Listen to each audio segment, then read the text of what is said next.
اس اپنے بیٹے کی زیارت کیا کرتا تھا. رخصت گھوڑے پر سوار تو کر دیا, لیکن تاریخ یہ بتاتی ہے کہ جب علی اکبر کا گھوڑا آگے بڑھا, علی اکبر بہرحال جوانی کی کیفیت میں تھے اور اجازت جنگ ملنے کے بعد ہر شہید خوش ہوتا تھا, لیکن جب ایک مرتبہ آگے بڑھے ہیں تو تاریخ یہ بتاتی ہے جتنی تیزی سے علی اکبر کا گھوڑا دوڑ رہا تھا اتنی تیزی سے حسین بھی پیچھے پیچھے دوڑ رہے تھے. لیکن جب علی اکبر نے یہ دیکھا کہ باپ بھی آ رہا ہے تو جلدی سے ایک مرتبہ زمین پر اتر کے قدموں پر سر رکھ کے کہا, بابا آپ تو مجھے اجازت دے چکے ہیں, بس ایک فقرہ. حسین نے کہا, اے بیٹا کاش اگر تم صاحب اولاد ہوتے تو تمہیں یہ معلوم ہوتا کہ اولاد کی قدر و قیمت کیا ہوا ہوتی ہے اور اولاد کا در کیا ہوتا ہے. اللهم لا تنزع مني صالح ما اعطيتني ابدا, اللهم لا تشمت بي عدوا ولا حاسدا ابدا, اللهم لا تردني في سوء استنقذتني ابدا, اللهم لا تكلني الى نفسي طرفة عين ابدا, رب ارحمهما كما ربياني صغيرا, ربنا هب لنا من لدنك رحمة وهيئ لنا من امرنا رشدا. اللهم صل وسلم.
نہ بے غیرت بازار پھرا کیوں چھینے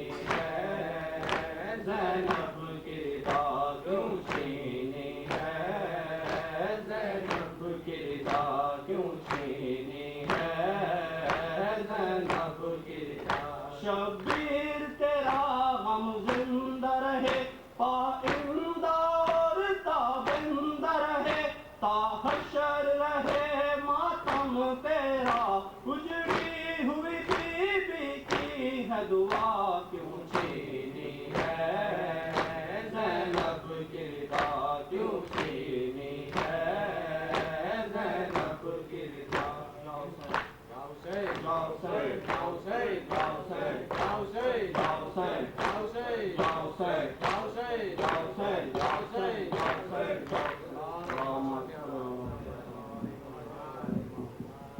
السلام عليك يا أبا عبد الله السلام عليك يا ابن رسول الله السلام عليكم ورحمة الله وبركاته السلام عليك يا أبا الفضل العباس بن علي ورحمة الله وبركاته السلام عليك يا غريب الغرباء السلام عليك يا من الضعفاء السلام عليك يا من الضعفاء الفقراء السلام عليك الشمس والشموس ونس النفوس السلام عليك أيها المفتون بها والوتوس السلام عليك موقظ الشيعة والزوار في يوم الجزاء السلام عليك يا سلطان العرب والعجم السلام عليك يا أبا الخليل بن موسى ورحمة الله وبركاته السلام عليك صاحب الرسول الزمان السلام عليك يا خليفة الرحمن السلام عليك يا إمام الإنس والجان السلام عليك مظهر الإيمان السلام عليك شريك القرآن جعلنا من أمانك وأنصارك ورحمة الله وبركاته ایک مرتبہ آپ لوگ سورہ فاتحہ کی تلاوت فرما کے سرور صلی اللہ مختار حسین صاحب کے لوگ بسم اللہ الرحمن الرحیم الحمد لله رب العالمين الرحمن الرحيم مالك يوم الدين إياك نعبد وإياك نستعين اهدنا الصراط المستقيم صراط الذين أنعمت عليهم غير المغضوب عليهم ولا الضالين صل على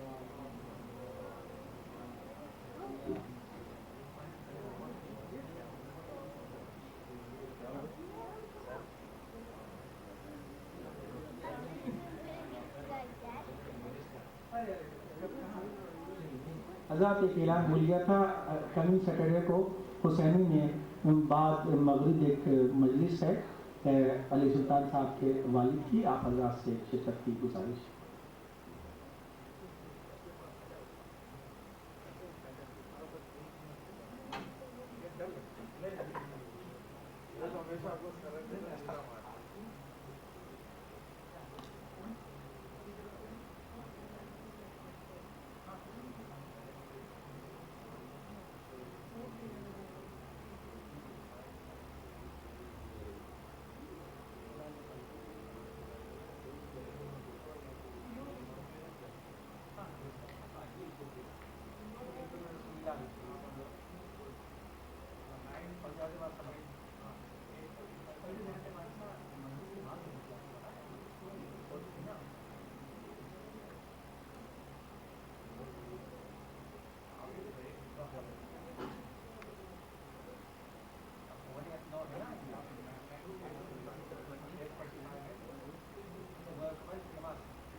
اچھا کبھی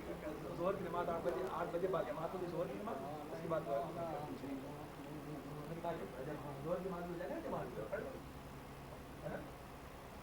ٹھیک ہے اس وجہ سے آپ کریں میں کام لگا